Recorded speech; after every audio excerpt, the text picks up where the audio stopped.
Hello, good morning students. Class 10th subject Sanskrit.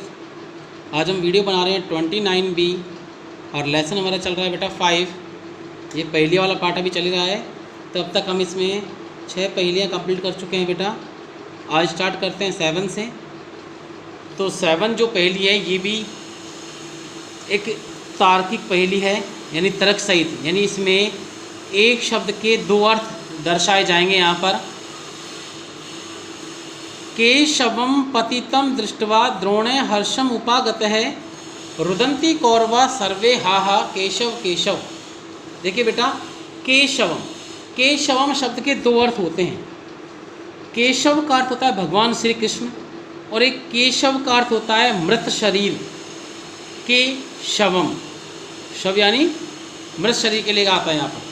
तो यहाँ पहले हम एक का अर्थ कंप्लीट करेंगे, फिर दूसरा आपको बताएंगे।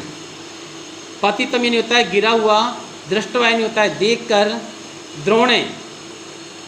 अब यहाँ द्रोणे का 2 अर्थ है।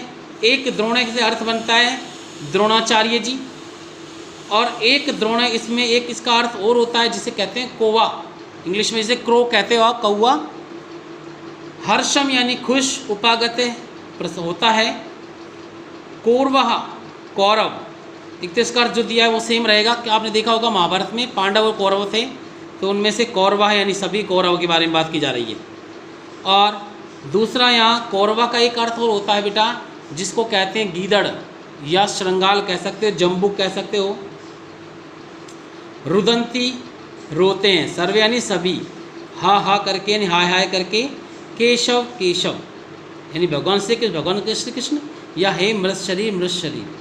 तो हम इसमें एक एक अर्थ कंप्लीट करते हैं कि समझ में आपको आएगा अच्छी प्रकार से। देखिए, केशवम भगवान श्री कृष्ण को जल में पतितम गिरा हुआ दृष्टवा देखकर, भगवान श्री कृष्ण को जल में गिरा हुआ देखकर द्रोण है द्रोणाचार्य जी हर्षम उपागत प्रसन्न होते हैं या खुश होते हैं। लेकिन सर्वे कौरवः सभी कौरव रुदंती रोते हैं, हा केशव हाय श्री कृष्ण, हाय श्री कृष्ण। तो बेटा एक तो अर्थ इसका ये हो गया। एक इसका दूसरा अर्थ जो बनेगा वो मैं बताता हूँ आपको। केशवम जल में मृत शरीर को पतितम गिरा हुआ दृष्टवा देखकर, द्रोण है कौवा, हर्षम उपागत प्रसन्न होता है। लेकिन सर्वे सभी कौरवः गीदड़ रुदंती रोते हैं, हा केशव हाय जल में गिरा मृत शरीर, हाय जल में गिरा मृत शरीर। तो देखिए बेटा, आपने हमें इसे 2 प्रकार से लिखना है। आप क्या करना है, पहले ये सेंटेंस यानी ये जो पहली की 2 लाइन है कंप्लीट लिखोगे आप। Starting Keshavam dot dot, last में केशव लिखना है। फिर आप लिखोगे इसमें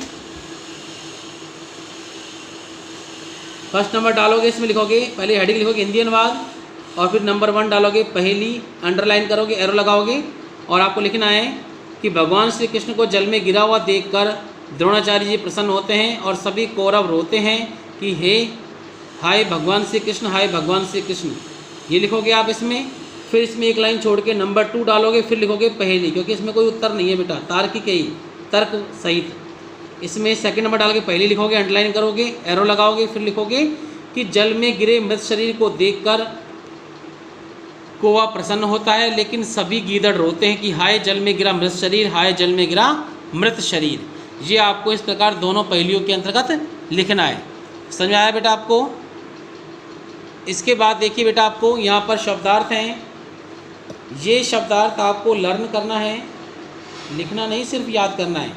इसके बाद हिंदी अनुवाद मैंने आपको बता ही दिया किस प्रकार से लिखना है, ये आपको करना है HW कॉपी में। इसके बाद देखो हमारा अगला जो इसमें टॉपिक है संस्कृत, सह प्रसंग संस्कृत व्याख्या। प्रसंग से पहले इसमें हम सह लिख देंगे, बन गया सह प्रसंग, अंडरलाइन करके एरो लगा के लिखेंगे कि श्लोक अयम अस्माकं स्पंदना इति पाठ्य पुस्तकस्य वाक्यलीति पाठात् उद्धृतः श्लोके अस्मिन् कवि कूट श्लोके श्लेष अलंकार कारणार्थम द्वार्थम करोति।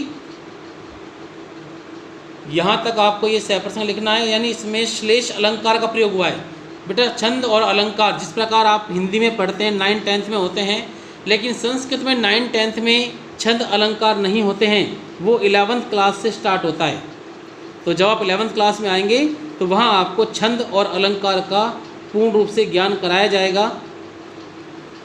तो आपको सह प्रसंग यहाँ इतना लिखना है। इसके बाद व्याख्या है, यहाँ पर इसमें लिखेंगे संस्कृत डालेंगे आगे बेटा, और अब बन जाएगा सेंटेंस संस्कृत व्याख्या। तो ये आपको लिखना है कि केशव श्री कृष्णम जले मृत शरीरम व अवलोक्य द्रोणे द्रोणाचार्य काको व प्रसन्न भवति परम च कौरवः श्रृंगाला व कृदंती हा जले मृत शरीरम यानी के जले शवय मृत शरीरम प्रवैति पतितम वा। यहाँ तक आपको इसको लिखना है और ये कार्य भी आपको होमवर्क की कॉपी में ही करना है। समझ आ गया बेटा आपको क्या कह रहा हूँ मैं? तो आपको ये कार्य घर से करना है और इसको ध्यान से पढ़ना भी है। तो आज के वीडियो में बस बेटा इतना ही। Okay students.